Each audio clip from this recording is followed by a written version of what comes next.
Hello student, मेरा YouTube channel संतोष विद्यापीठ में आप सभी का स्वागत है। तो आज हम लोग इस वीडियो में हिंदी वर्णिका पाठ 3 माँ का बहुत ही महत्वपूर्ण ऑब्जेक्टिव करने वाले हैं। तो आप सभी लोग इस वीडियो को शेयर और लाइक सब्सक्राइब ज़रूर कर लें। तो हम लोग आगे बढ़ते हैं, ऑब्जेक्टिव को देखते हैं। पहला ऑब्जेक्टिव सवाल है, माँ कहानी किस लेखक द्वारा रचित है। तो माँ जो कहानी है ये ईश्वर पेटलिकल के द्वारा लिखा हुआ है।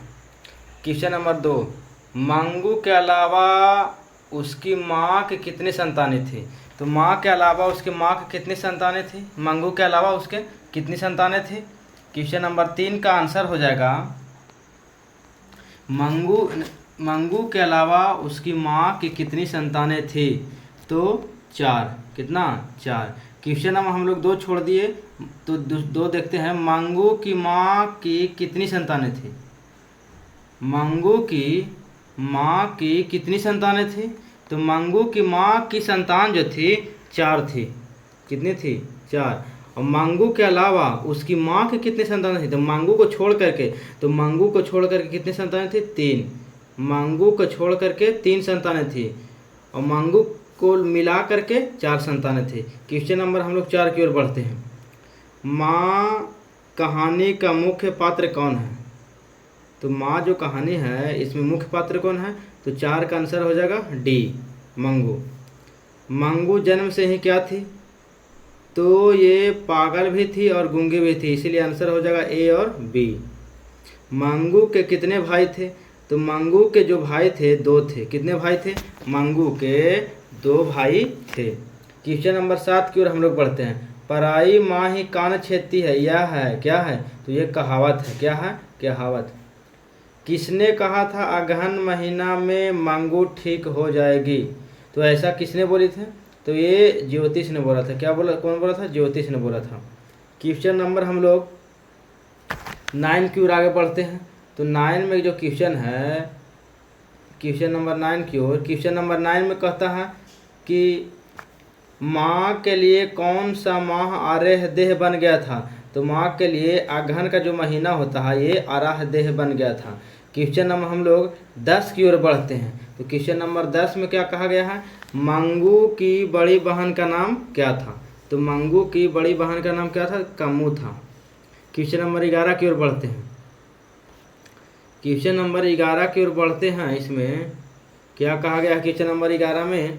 तो क्वेश्चन नंबर 11 में है, कन्या विद्यालय में पढ़ने वाली लड़की जो बाद में पागल हो गई उसका नाम क्या था। तो इसका नाम क्या था, कुसुम नाम था उसका। माँ कहानी किस भाषा से अनुदित है। तो ये जो माँ जो है गुजराती भाषा से अनुदित है। क्वेश्चन नंबर हम लोग 13 में बढ़ते हैं। मंगू की माँ अस्पताल को किसकी उपमा देती थी। तो वो गौशाला की उपमा देती थी। क्वेश्चन नंबर 14, ईश्वर पेटलिकल जो है किस भाषा के कथाकार या लेखक हैं। तो ये जो हैं गुजराती भाषा के लेखक। मंगू को लोग वहाँ भर्ती करने की सलाह देते थे। मंगू को लोग कहाँ भर्ती करने की सलाह देते थे। तो अस्पताल में। कहाँ, अस्पताल में। क्वेश्चन नंबर हम लोग आगे बढ़ते हैं 16 की ओर। कौन सा महीना माँ के लिए आराध्य देव बन गया था।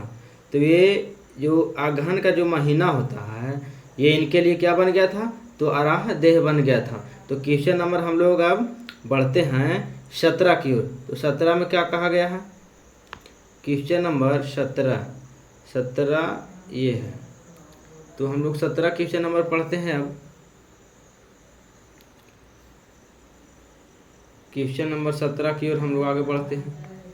मंगू की प्राकृतिक मौत को क्या मानती थी। मंगू की प्राकृतिक मौत को माँ क्या मानती थी। तो माँ जो है छुटकारा मानती थी।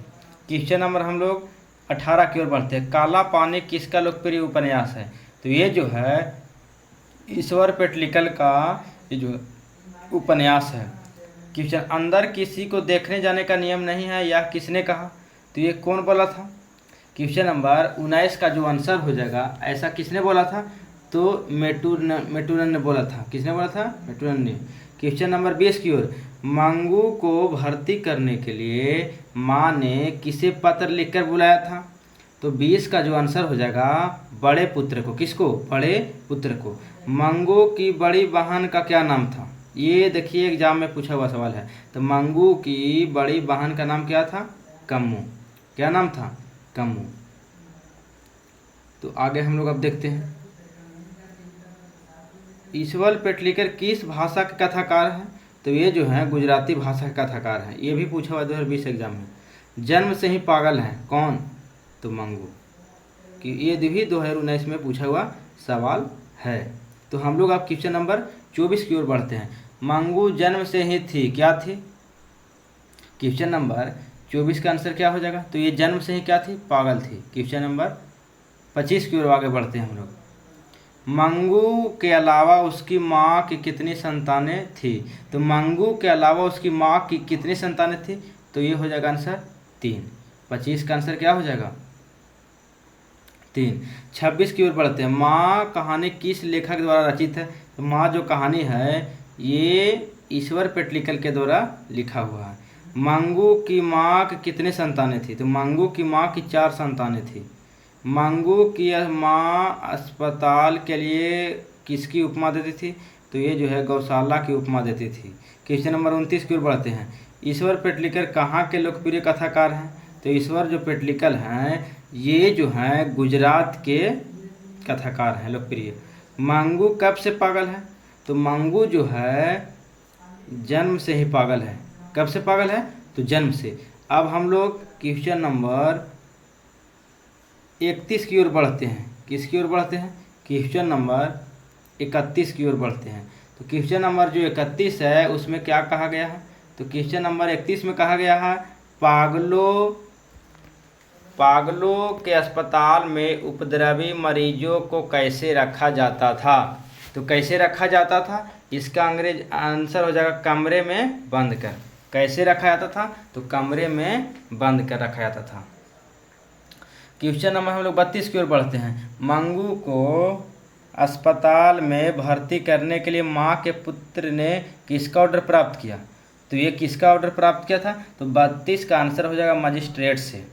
क्वेश्चन नंबर 33, माँ को कितनी पुत्रियाँ थी? ये भी एग्जाम में पूछा हुआ है। तो माँ के कितने पुत्रियाँ थी? तो माँ के 2 पुत्रियाँ थी। क्वेश्चन नंबर हम लोग 34 की ओर बढ़ते हैं। रात में रोशनी जलती रहने से इसे नींद नहीं आती, किसने कहा? तो ये माँ ने कहा। किसने कहा? माँ ने कहा। क्वेश्चन नंबर 35 की ओर बढ़ते हैं। माँ जी किसे गौशालाओं की उपमा देती थी? किसे? तो अस्पताल को। किसको? अस्पताल को माँ जी गौशाला की उपमा देती थी। ये 2022 में क्वेश्चन पूछा, ये भी 2022 में क्वेश्चन पूछा हुआ। 36 की ओर बढ़ते हैं। कौन महीना माँ जी का आशा भरा महीना था? माँ जी को कौन सा महीना जो था आशा भरा महीना था? तो कौन सा महीना था? तो ये अगहन महीना था।